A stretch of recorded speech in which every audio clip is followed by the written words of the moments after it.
The word jihad is mentioned in the Quran about 41 times.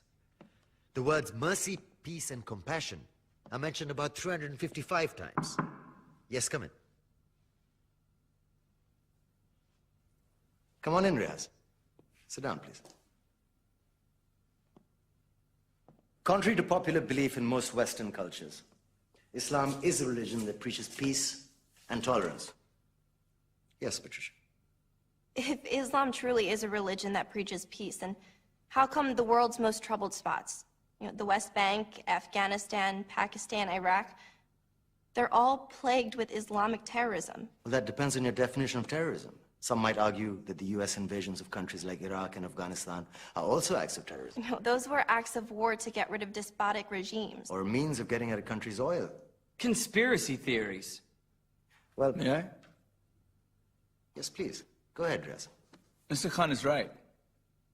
I mean, if we're talking about terrorists, the world's biggest terrorists are the white superpowers.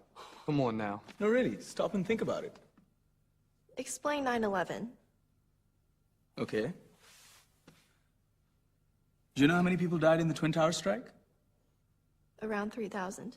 And do you have any idea how many people died in the bombing of Afghanistan? Take a wild guess. More than 15,000 people died. And that's just conservative figures. About 50,000 tons of explosives were dropped on innocent civilians. Men, women, children. Yeah, but that was because of the Taliban. Now that you brought it up, did you know that the Taliban was a creation of the CIA to fight the Russians? Whatever. They were still harboring terrorists. Yeah, right. Terrorists that were never found. Just like the weapons of mass destruction that were never found in Iraq. Do you want to get into the death toll in Iraq? 500,000 civilians and counting. And what do Britain and America say when they don't find these weapons? It's simple. They just say sorry.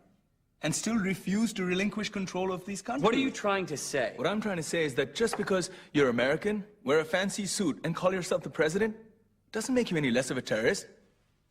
I'm saying that if you don't stop meddling in other people's countries, you will face a backlash. If Muslims like you feel that way, then why don't you get out of our country? We will. As soon as you promise to leave ours.